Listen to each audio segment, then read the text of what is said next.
The most obsolete idea is go to school, get a job, work hard, save money, get out of debt, and invest for the long term in the stock market. See, why would you save money when they're printing trillions of dollars? The gap between the 1% and 99% is massive. You see, it's not just money, but you have to step back and look at the bigger picture. So what do you do? In every one of us is a poor person. There's still a poor person inside me. There's also a middle class person, and the middle class persons want security. They want that steady paycheck, and there's a rich person. And they're all inside of us, except that it's not taught. You're taught to go to school, get a job, and get a paycheck. You're not taught how to get rich. If you read Rich Dad, Poor Dad, my rich dad refused to pay me.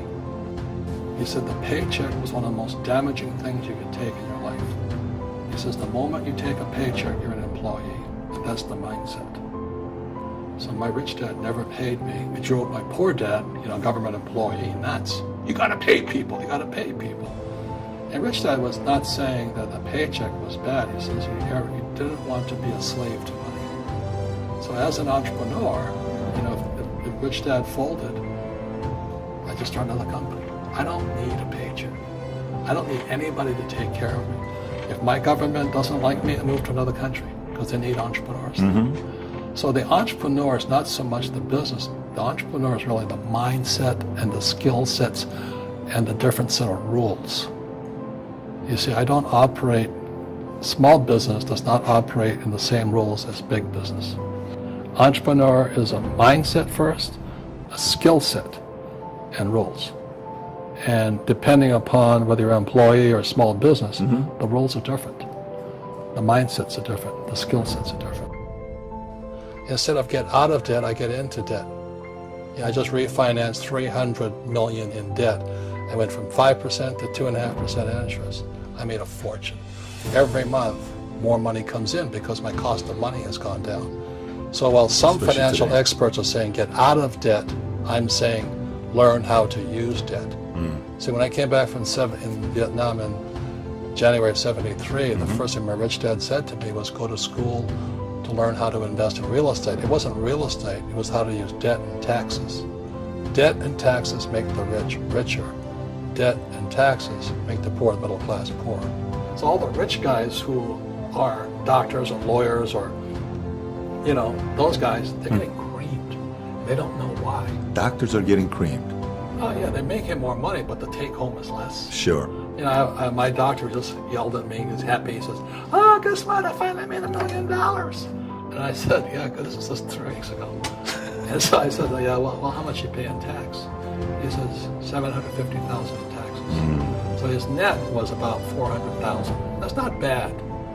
But when I make $1 million, I keep $1 million. And the reason is because I don't make it by working for money. See, if you work for money, you're taxed. So that's why lesson number 1 in Rich Dad, Poor Dad is the rich don't work for money.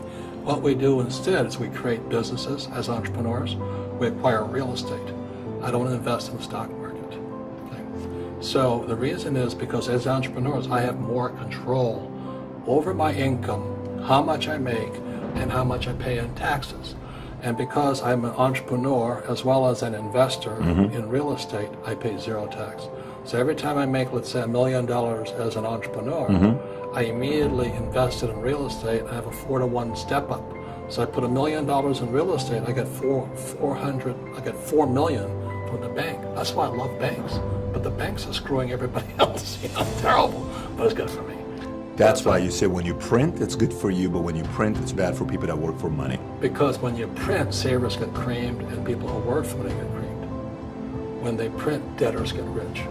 You see, debt and taxes make the rich richer, and debt and taxes make the poor middle class poorer.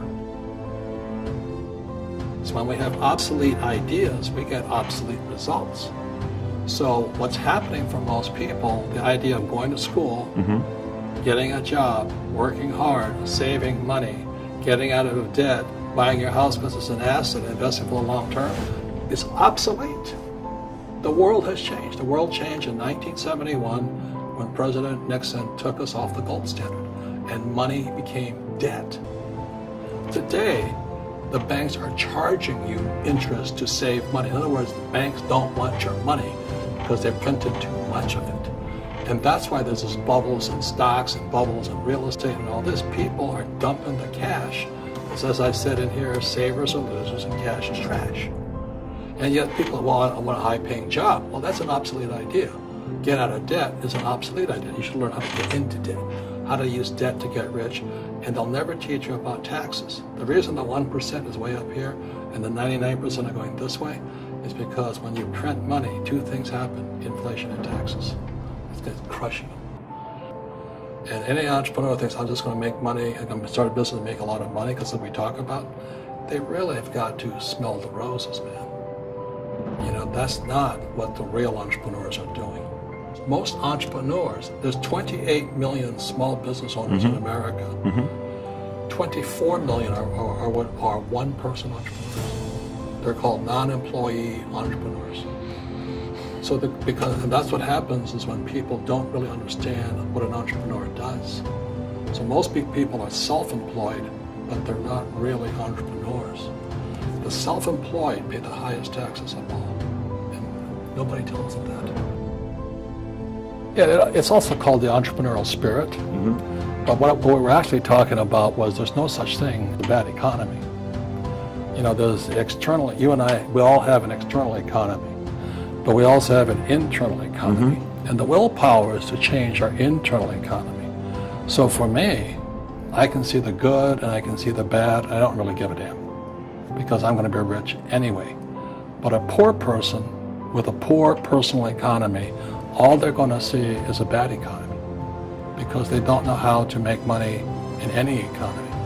And a middle-class person, they have a middle-class economy. You know, what they want is a nice house and a steady paycheck and a job and a car. And so when you take their job away, to them, that's disaster. Well, since an entrepreneur doesn't have a job anyway, it's no big deal. So all I'm saying to people, and it's what Bucky Fuller taught me, is always two sides, you know what I mean? Unity is plural, at minimum two. So if you think the economy is bad, it's because your economy is bad. If you think that steady, employment is important, then you'll see an economy without jobs. Your economy. Your economy DNA versus the external economy. Got it. What you control versus what you can't control. I can control. Yeah, it's called an internal focus versus an external focus. So the real entrepreneur has an internal focus. That if they fall down, they say, "Oh, this is good, because I'm going to go up higher." You know, the average person will fall down and say, "Oh, I'm going to take some Prozac." Or somebody has a mistake, so, "Oh, the mistakes don't matter." Well, mistakes matter. It means you didn't know something. But a real entrepreneur, whether they fall down, they always can go up. They can stand back up and go higher. That no matter what happens to them, they get stronger and better and smarter and happier. But a person with a weak internal mindset is that they're so afraid of what happens, it generally happens.